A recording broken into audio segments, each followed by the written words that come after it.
Vamos tentar mais uma vez.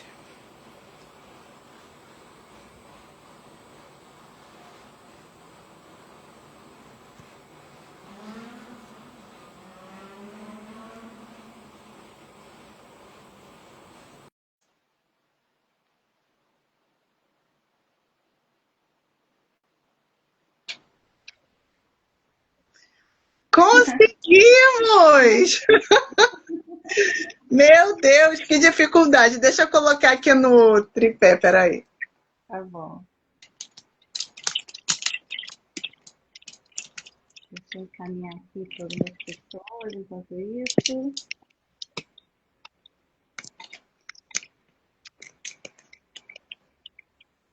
Olha, para testar nossa saúde mental, nossa paciência, né? Meu Deus, um tempão, né? Mas nós somos persistentes, Gabriela. Estamos Verdade. aqui porque é um assunto necessário, né? Então nada vai nos impedir. Gabriela, muito obrigada por ter aceitado o meu convite, o convite do Instituto Aprender. É uma honra tê-la aqui conosco para falar desse tema tão importante que é sobre a saúde mental das crianças e dos adolescentes, né? Visto que hoje eu acredito que a mentalidade de muitos pais, né, de achar que a criança só estuda, não tem problema nenhum, isso é frescura. Eu acredito que essas falas têm diminuído, mas tem um caminho muito longo ainda a se percorrer sobre esse assunto, visto que ainda tem uma demanda muito grande de responsáveis que acha que os sentimentos, as emoções das crianças são frescura, né? E a gente vê o índice significativo de suicídios de crianças, de adolescentes. Então, por isso que eu achei importante trazer essa temática. Mas antes de nós começarmos, gostaria que você falasse um pouquinho de você, Gabriela. Então, boa noite a todos. É um prazer estar aqui com vocês. Eu não sou uma pessoa muito de aparecer, de me expor, mas eu não podia rejeitar um convite tão lindo, né? Vindo de você, que é uma pessoa que eu admiro tanto, que sei da seriedade do seu trabalho, do seu comprometimento com as nossas crianças. E o tema, né, que é importantíssimo, né? É muito pertinente até para essa época, porque a gente está no janeiro branco, né? Que fala Uhum. sobre saúde mental. E como você falou, se fala muito de saúde mental, mas voltado para o adulto, né? Quase não se fala das crianças. E muitas vezes as crianças ficam sem voz. Você vê que o número de diagnósticos entre adultos nas últimas décadas aumentou muito, né? Porque esses transtornos, na verdade, eles começam na infância. Só que algum tempo atrás a gente não ouvia falar, né? A gente não tinha tanta informação como temos hoje, a gente não tinha acesso, né? Então as crianças eram tidas como preguiçosas, usar um termo bem pejorativo, né? Que é burra, né? Uhum. Desinteressada, preguiçosa e por aí vai. E não se falava, né? Não tinha esse olhar para essas questões que acabam limitando mesmo, né? O aprendizado. Você mesmo que trabalha com a psicopedagogia, com reforço escolar, se depara o tempo todo com isso, né? E Uhum. isso não começou hoje, já vem de muito tempo. Eu sou psicóloga, né?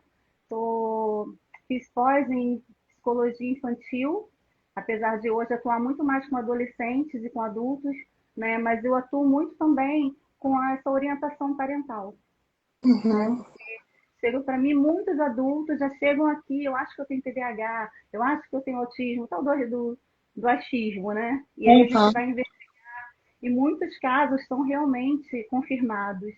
E as pessoas relatam o tempo todo que elas não se sentiam pertencentes ao mundo, né? Não se encaixavam, se achavam estranhas, se achavam esquisitas.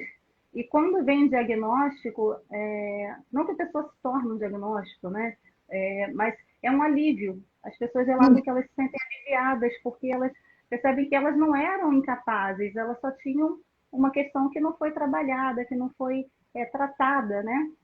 E Uhum. elas acabaram desenvolvendo recursos próprios de sobrevivência. É Mas verdade. quantos foram aqueles que não deram conta disso e se suicidaram? Porque mexe muito com a autoestima, né? Às vezes a comparação é inevitável, principalmente quando se tem irmãos, e tem um irmão que se destaca, que é inteligente, que tem um QI elevado, e é sempre comparado, né? Ah, você não estuda igual seu irmão, tem aquelas crenças, né? Você tem as mesmas oportunidades, você pode também, mas você não se esforça. E isso vai se tornando um peso na vida dessa criança, porque acaba que ela se sente incapaz, se sente diminuída e passa a não acreditar mais em si mesma, na sua capacidade, de modo geral, né?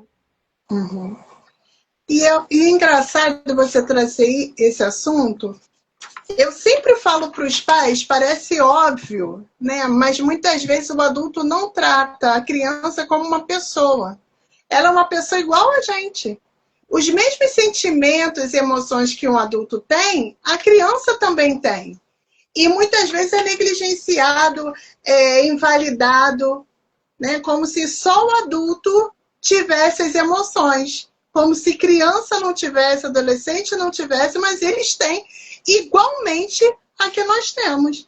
Frustração, tristeza, angústia. Então, nós somos uma pessoa, só que a criança é uma pessoa de tamanho pequeno, mas é uma pessoa. E muitas vezes não existe esse olhar para ela. E aí ela acaba sendo negligenciada. Eu não digo isso que os pais fazem de maneira intencional, proposital. Com certeza não, porque nenhum pai, nenhuma mãe quer ver o sofrimento do filho. Mas invalida essas emoções, invalida esses sentimentos que lá na frente se tornam problemas maiores. E às vezes, quando os pais percebem, as crianças já tomaram alguma atitude que poderia ser evitada, talvez, né? Porque também não tem solução, nem tudo assim, faz isso que 100% vai dar esse resultado, porque a vida não é assim, né? As pessoas são diferentes, elas reagem a determinadas situações de maneiras diferentes. Então, partindo do princípio, né, que criança é uma pessoa, nós iremos começar agora o nosso bate-papo. Vou fazer algumas perguntas para você, para que a gente possa, de alguma forma, contribuir para as pessoas que estão nos assistindo, para as pessoas que irão nos assistir, porque é um tema importante que precisa ser falado. Então, a minha primeira pergunta é: o Janeiro Branco foca muito na conscientização do adulto. Como podemos traduzir esse movimento para o universo infantil e adolescente? Como os pais podem começar a introduzir o tema saúde mental em casa de forma leve? Bom, eu sempre digo que as crianças refletem o ambiente onde elas vivem, né? Então, é impossível tratar uma criança sem tratar a família, sem tratar os pais. Então, o principal é a criança crescer num ambiente onde ela se sinta segura, acolhida, um ambiente onde ela não sinta medo, constrangimento, vergonha. E, como a gente comentou agora no início, né? Às vezes a criança é vista dessa forma, né? Como preguiçosa, desinteressada, ainda nos dias de hoje, com tanta informação, infelizmente. Como você falou, os pais não erram porque querem, né? Mas a falta de conhecimento, de buscar, né, pela própria saúde mental, ainda há muito preconceito, acredite você. Tem muitas pessoas que chegam aqui no consultório e muito sem jeito, assim, depois que já não estão mais dando conta, né? E fala, eu tinha muita resistência com terapia, eu achava que era coisa de maluco, eu achava. Então, assim, eu tinha muito preconceito, enfim, e só vem mesmo do limite, né? Quando já não está dando mais conta. E assim, o ambiente familiar, ele é todo envolvido, né? As crianças, cada vez mais, têm chegado para a gente com transtornos de ansiedade, ainda muito crianças, porque eles estão ali, eles estão vivendo o ambiente onde eles moram, as pessoas com que eles convivem. E esse despreparo emocional, a imaturidade emocional, às vezes por parte de pais e cuidadores, é que causam muito sofrimento para as crianças, sabe? As crianças precisam ser tratadas de uma maneira que não roubem a infância delas, E a gente vê as crianças sendo expostas muito cedo aos problemas do cotidiano da família. Às vezes tem pais, mães em especial, que falam: ah, meu filho é meu melhor amigo. Faz do filho um confidente, e aí expõe todas as suas frustrações, fala sobre problemas conjugais, problemas financeiros. Não, ele tem que aprender desde cedo, tem que estar inserido no contexto familiar. E aí essa criança não tem maturidade para lidar com isso, né?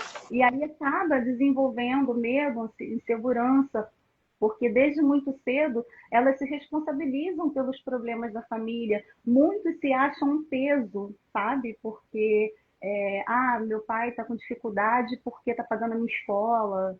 Ah, porque eu já vi crianças com 10 anos de idade, 11 anos, querendo investir, sabe? Pesquisando sobre investimentos, sobre criptomoedas, falando que precisa ajudar a família, e com isso vindo parar no consultório com transtornos de ansiedade, por conta desse estresse, dessa culpa que já sentem. Eles não ficam com raiva dos pais, eles ficam com raiva de si mesmos, se sentem culpados, se sentem responsabilizados, sabe? E esse ambiente de insegurança, de medo, é que tem feito com que tantos transtornos se desenvolvam tão cedo, numa época que as crianças deveriam estar brincando e não preocupados, né, excessivamente. Fora esse bombardeio, né, que as redes sociais trazem, né, que tem o seu lado positivo, a gente está aqui, a prova disso, né, a gente poder transmitir informação para as pessoas que precisam, mas há uma competição, há uma concorrência, há uma exigência imposta pela sociedade de comportamentos, até mesmo de estética, né? As meninas estão cada vez mais preocupadas com a questão da imagem, né? De estar se encaixando, e isso gera muita ansiedade. Então, o principal, para começo de conversa, assim, o que os pais podem estar fazendo para que isso seja minimizado, né? Realmente oferecer a essa criança um ambiente de segurança, sabe? Se tem suas questões, seus problemas, que resolvam entre os adultos, mas não envolvam as crianças, não permitam que as crianças tenham acesso às preocupações, a essas questões que não pertencem a elas, né? Elas vão crescer, vão se tornar responsáveis pelas próprias vidas, mas por enquanto elas precisam ser protegidas, né?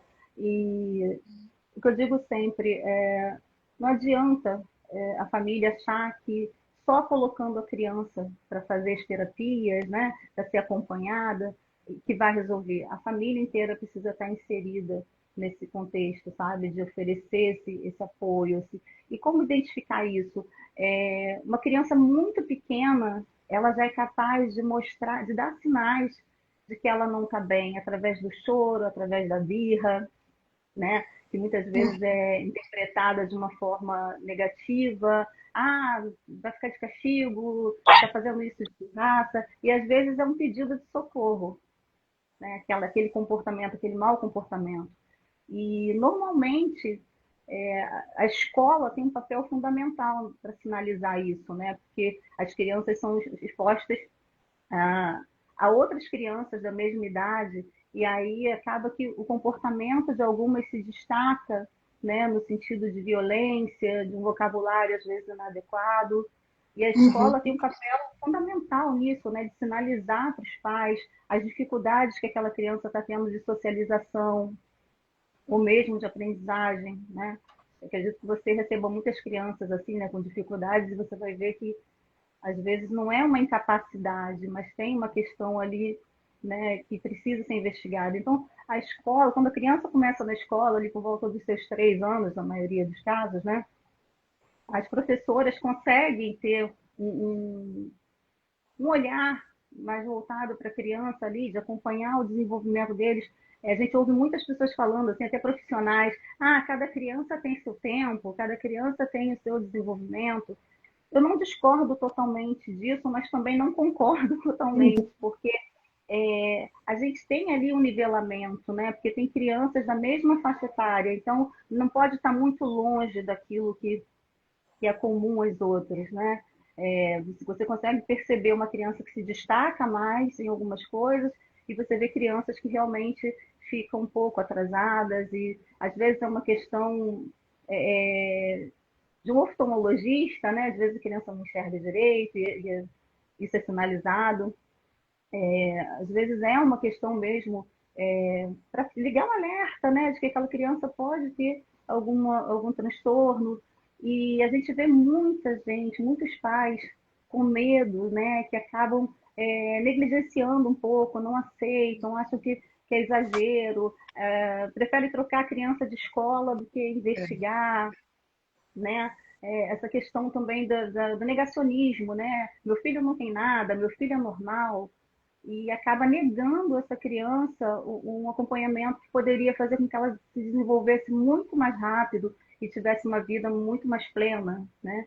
Por causa de toda essa questão. Claro que assusta você saber que seu filho é diferente, ou que ele tem algum transtorno, mas hoje é tudo tão tratável, né? Com acompanhamento correto, com as terapias. A criança pode ter um desenvolvimento normal e chegar a tantos outros lugares, né? Quando ela quiser. Então, a gente não pode limitar. Então, assim, eu penso que, como mãe, né? Meu filho hoje já é um rapaz, é um adulto, mas ninguém conhece melhor os nossos filhos do que nós. Né? A gente se conhece, sabe quando seu filho está bem, sabe quando ele está mais molinho, e alguma coisa está errada, deve estar com uma febre, isso ali, porque você não tem como você não perceber que seu filho está em sofrimento, que ele tem alguma coisa ali, por mais que você não saiba exatamente o que, mas você sabe que tem alguma coisa incomodando, que tem alguma coisa que não tá legal. E é a hora de pedir ajuda, não é hora de se envergonhar ou de temer, é hora de realmente buscar ajuda, buscar informação para que isso seja resolvido, para que isso seja tratado em tempo, né, de não evoluir, de não se tornar uma coisa mais séria, mais grave. Uma coisa que você está falando, eu fiquei pensando, né, a respeito da negação das famílias quando a criança ou adolescente apresenta alguma questão, algo diferente dos demais, do estabelecido, né, pela sociedade, tidos normais, né? E eu já observei isso muitas vezes, que até mesmo na escola que eu trabalho, no consultório, nas minhas relações pessoais e profissionais, que quando, muitas vezes, eu acho que isso não é premeditado diretamente ou intencional tipo de propósito, eu vou pensar dessa forma.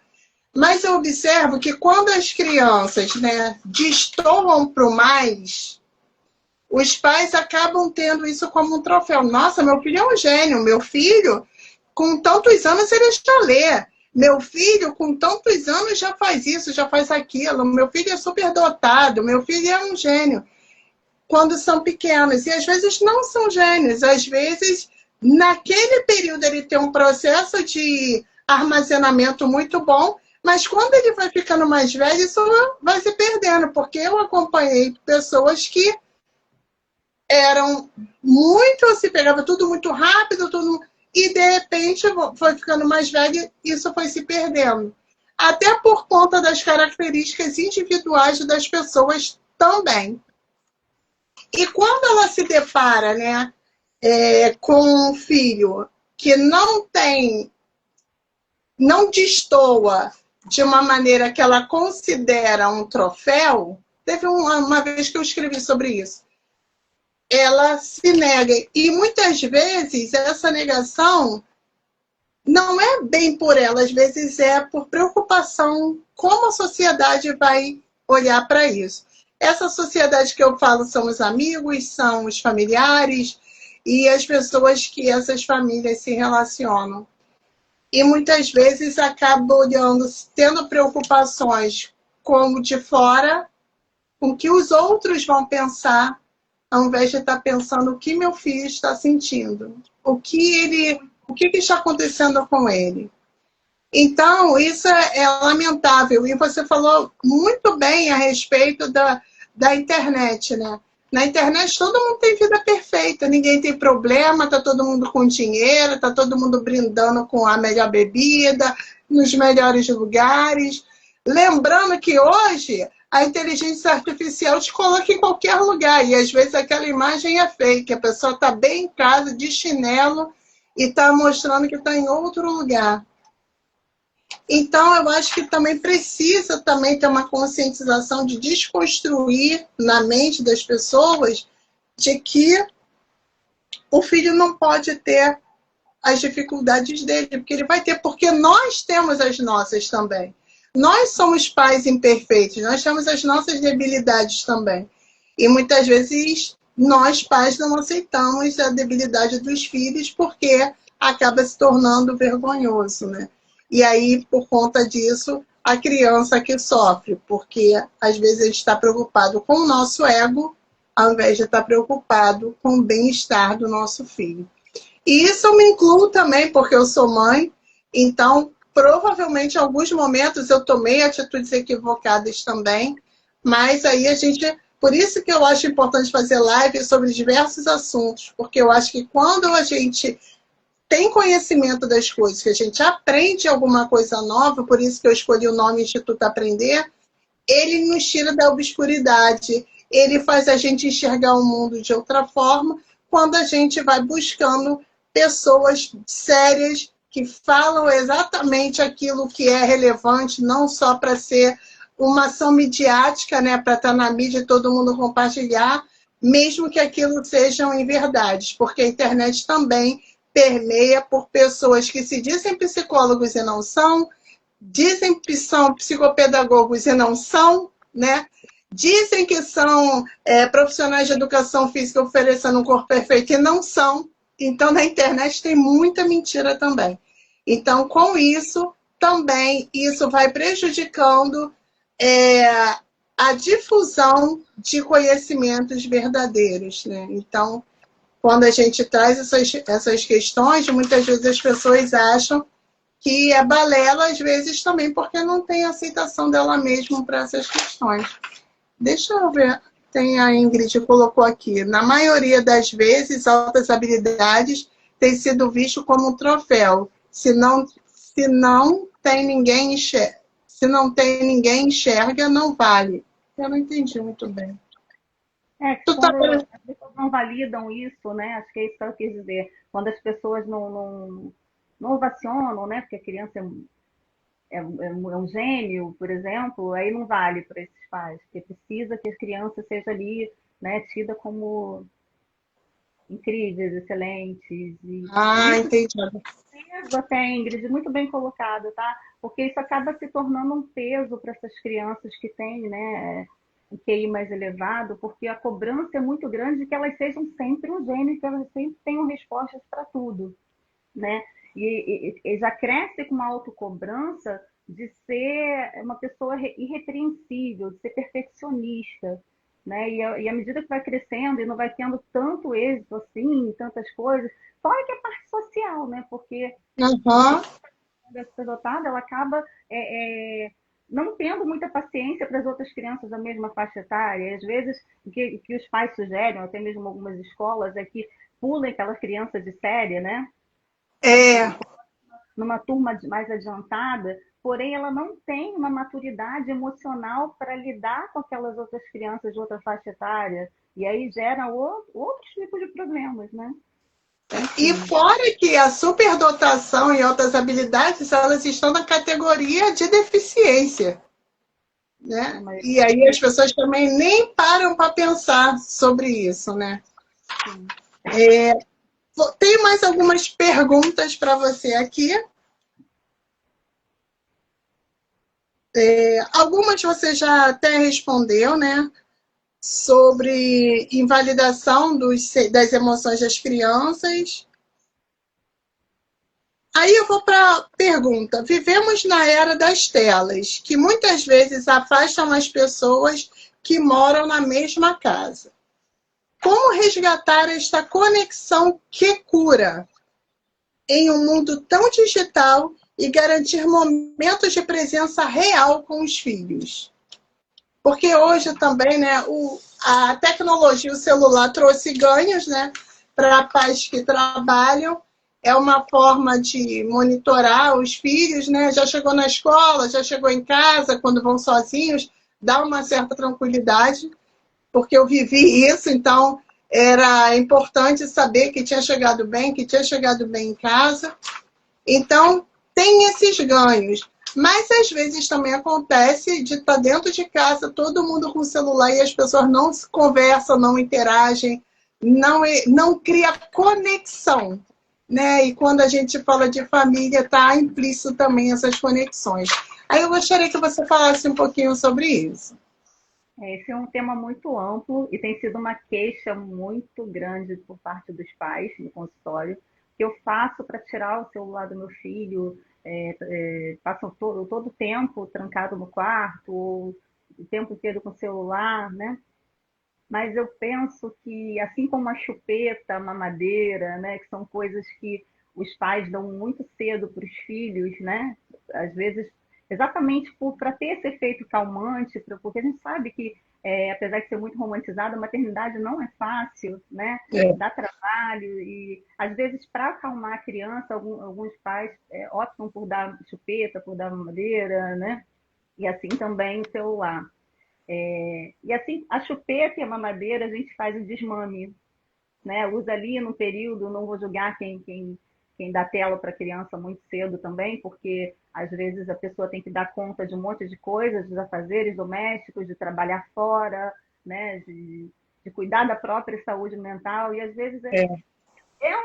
uma ajuda. Não vamos dizer que não, porque você dá aquilo aí para a criança, que está distraída, acalma um pouco, mas o problema não está no deixar a criança ter acesso à tela em si, mas o tempo que fica exposta àquilo ali, né? E se aquilo ali virou uma coisa necessária, não apenas uma distração paliativa, assim como o tempo de Uhum. TV também, né? E a gente cresceu vendo desenho, né? Enfim, mas fazer esse desmame também, saber oferecer outras oportunidades, outras alternativas para que a criança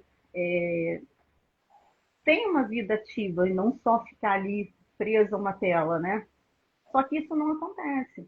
Aí os pais reclamam do tempo que a criança passa na frente da tela, principalmente na fase da adolescência, mas quem deu aquele telefone para aquela criança? Quem deu acesso para aquela criança?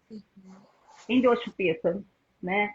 Então, precisa fazer o desmame também. A chupeta é tolerável até quando? Até uns 3 anos de idade, né? Mas, assim, os ortodontistas que não me ouçam, né? Porque depois alguém atrapalha dessa decisão, enfim. Mas, da mesma forma, a tela, né? Uma coisa que é muito importante é que as famílias tenham seus papéis muito bem definidos, sabe? Quem é o pai, quem é a mãe, quem é o filho. E hoje isso tem tido uma outra proporção.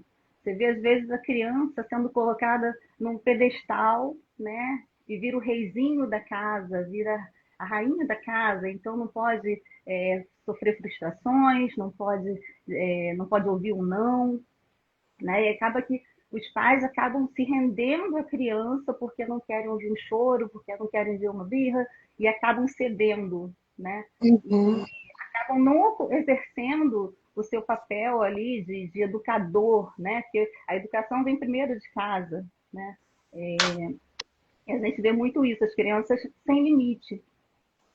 E isso também influencia muito. Não só as crianças tidas como normais, como qualquer criança que tem qualquer tipo de transtorno, eles precisam de rotina, eles precisam de Uhum. disciplina.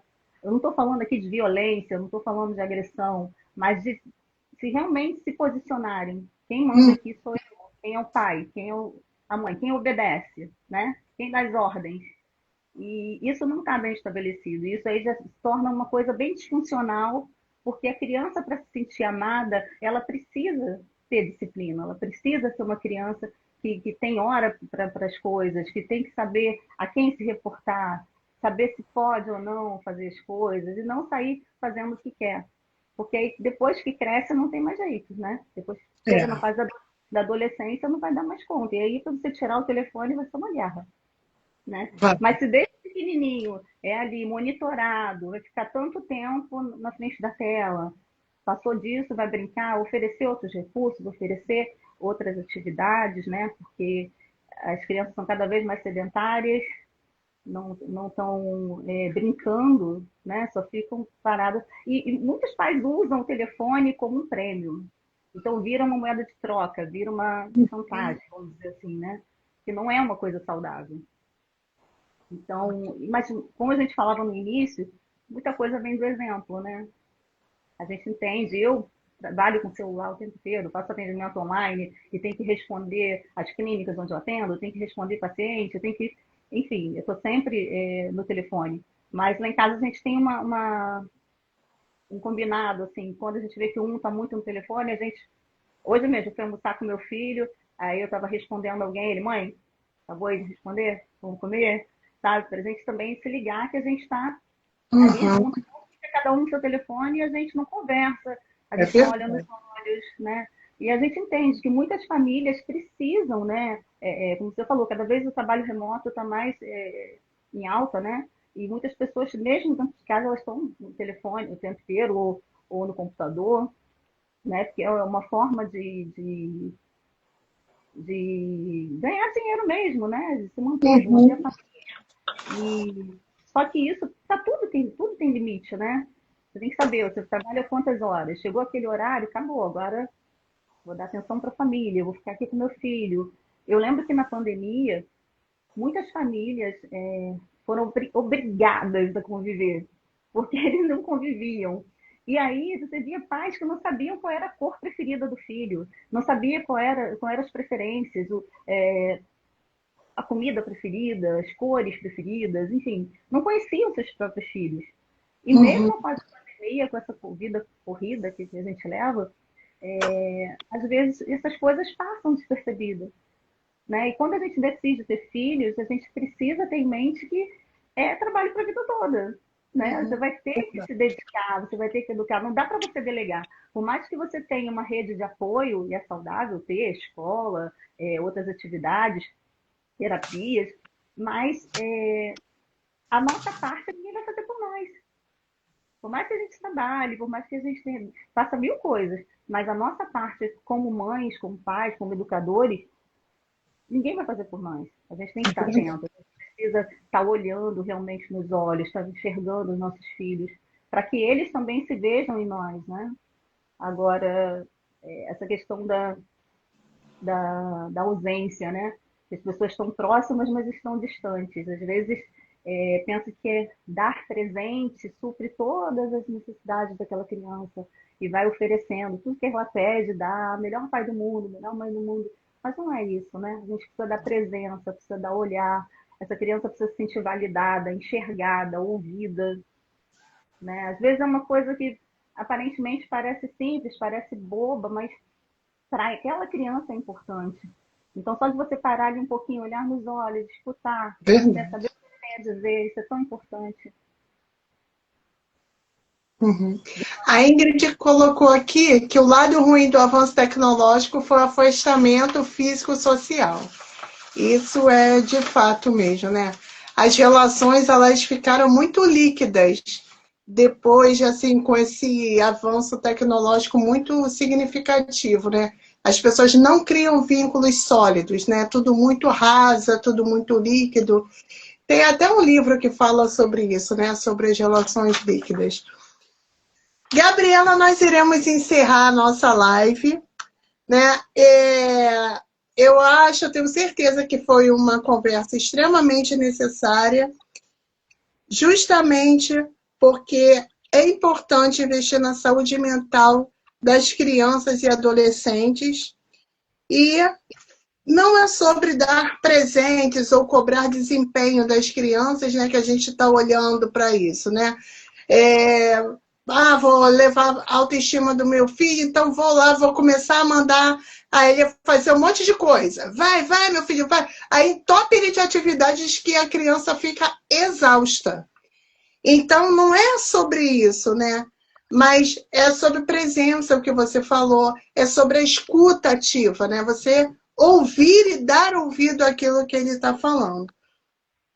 E nós, do Instituto Aprender, nós acreditamos que a educação e o afeto caminham juntos.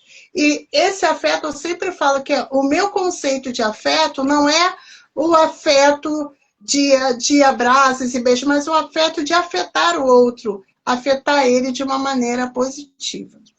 E aí, eu gostaria, Gabriela, que você deixasse uma mensagem final para quem está nos assistindo, para quem irá nos assistir, que você deixe a sua rede social, que você deixe onde você atende, onde as pessoas podem te encontrar para atendimento, esses pais que têm filhos, adolescentes e crianças e que precisam de um profissional igual a você, capacitado, especialista, que vão com certeza, que vai com certeza dar suporte e ajudar as crianças com tanto amor, carinho e profissionalismo. Então, gostaria que você deixasse a mensagem final e também deixasse a sua rede social, o seu endereço, o seu contato. No final da live, eu vou acrescentar essas informações para que as pessoas te encontrem. Tá bom. Em primeiro lugar, quero agradecer muito por você ter aberto esse espaço, porque, como eu te falei, eu não sou muito de exposição, né? Normalmente eu compartilho as coisas que eu acho interessante, mas eu não sou muito de aparecer, né? Alguns colegas até cobram isso, você tem que postar mais vídeos e tal, mas eu não tenho muito essa habilidade, não, e eu gosto mais de me dedicar à clínica mesmo, que é o que onde eu me sinto realmente necessária, sabe? Mas sempre quando tem um tema bacana, assim, quando são pessoas sérias, pessoas que eu admiro como você, eu não posso recusar jamais de participar, embora esteja aqui muito tímida, mas você me conhece um pouquinho, sabe? Que eu não sou muito de expor, mas estou muito feliz com esse nosso papo, espero que renda muitos frutos, que encorajem os pais a realmente buscarem ajuda, porque não é vergonha, pelo contrário, dar uma chance do seu filho ter um desenvolvimento melhor, né, e poder ter uma vida mais plena, né, mais saudável, porque saúde não é só ausência de doenças, né, mas é também o bem-estar físico, emocional, né, enfim. E a criança, o que eu mais peço quando eu falo com os pais é que não deixe que ninguém roube a infância dos seus filhos, porque é a fase mais incrível que existe, né? A gente, tudo que nós somos, que todas as nossas memórias, né, moldam o nosso caráter, moldam a nossa vida. E uma criança segura, uma criança que cresce num ambiente saudável, feliz, ela tem muito mais chances de ser um adulto feliz e realizado também, mesmo com todas as dificuldades, mesmo com todas as demandas, os medos que a gente tem por conta da violência. Você estava falando aí da segurança que o telefone te dava, você saber que sua filha chegou nos lugares. Eu acho que isso é geral entre os pais, né? A gente poder saber que eles estão bem.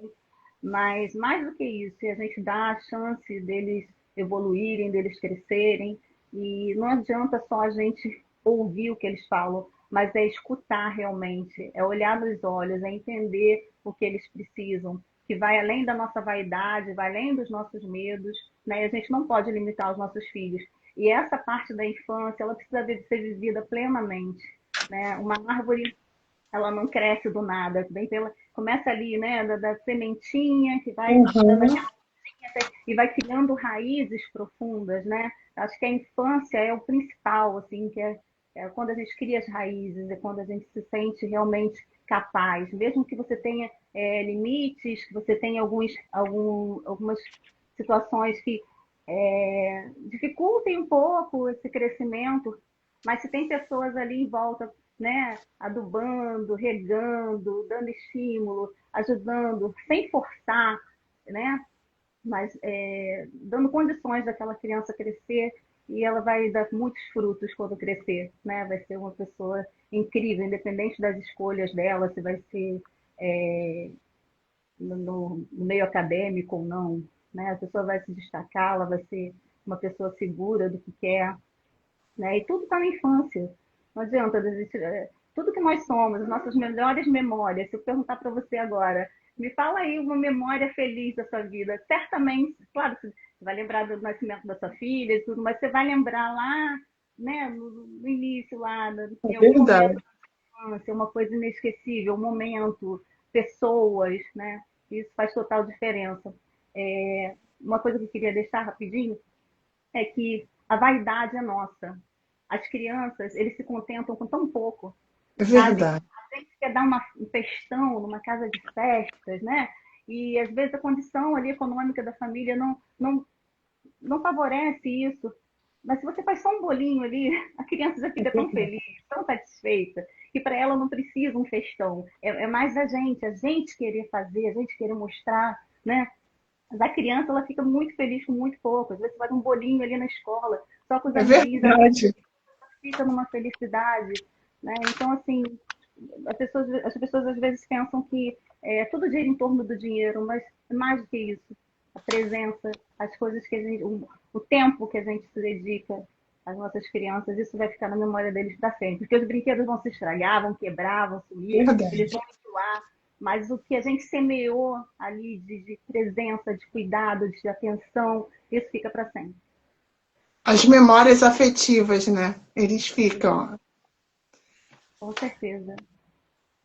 Agora compartilha com a gente onde você atende, seu Instagram. Tá, meu Instagram é PSI, Gabriela Pinheiro. Hoje eu Uhum, estou aqui na clínica aqui no Absoluto, que é Psicoiterapias. Aqui é uma uhum. clínica multidisciplinar, que tem avaliação neuropsicológica, tem psicólogos de todas as abordagens. É um espaço bem bacana aqui, tem algumas salas que acolhem bem as crianças, não só as crianças, mas os pais também. Há um recado para os pais, não adianta só você colocar seus filhos na terapia, façam também, vocês também precisam de Uhum. acolhimento, precisam, né, de ajuda para poder lidar com as demandas dos seus filhos, precisa ter um lugar também de escuta, de poder também se fortalecer, buscar ajuda realmente, né? É, E aí meu contato está aí, as pessoas podem me chamar no direct também, se precisar, qualquer dúvida. Mas eu atendo aqui no Recreio mesmo, tá? Faço Uhum. atendimento tanto presencial como online também. Então, pessoal, ó, ficou aí o contato da Gabriela. Vamos já, está precisando de uma terapia. Eu super indico, porque é uma profissional exemplar, maravilhosa. Agradeço a todos que assistiram a live.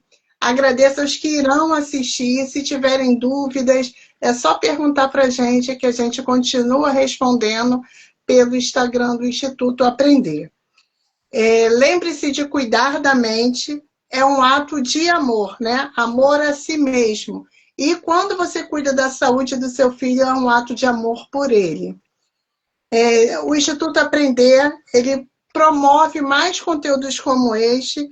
Então, siga a gente, @institutoaprender.top. No dia 21, nós iremos falar sobre escrita terapêutica, o qual eu convidarei a Ana Gaia, que ela vai falar como ela conseguiu se curar através da escrita. Então, tem várias hoje formas, né, de você se expressar, se conectar com você mesmo. E como estamos no Janeiro Branco, nós iremos falar a respeito disso também. Gabriela, ó, um beijo enorme. Muito, muito, muito obrigada pela sua presença aqui.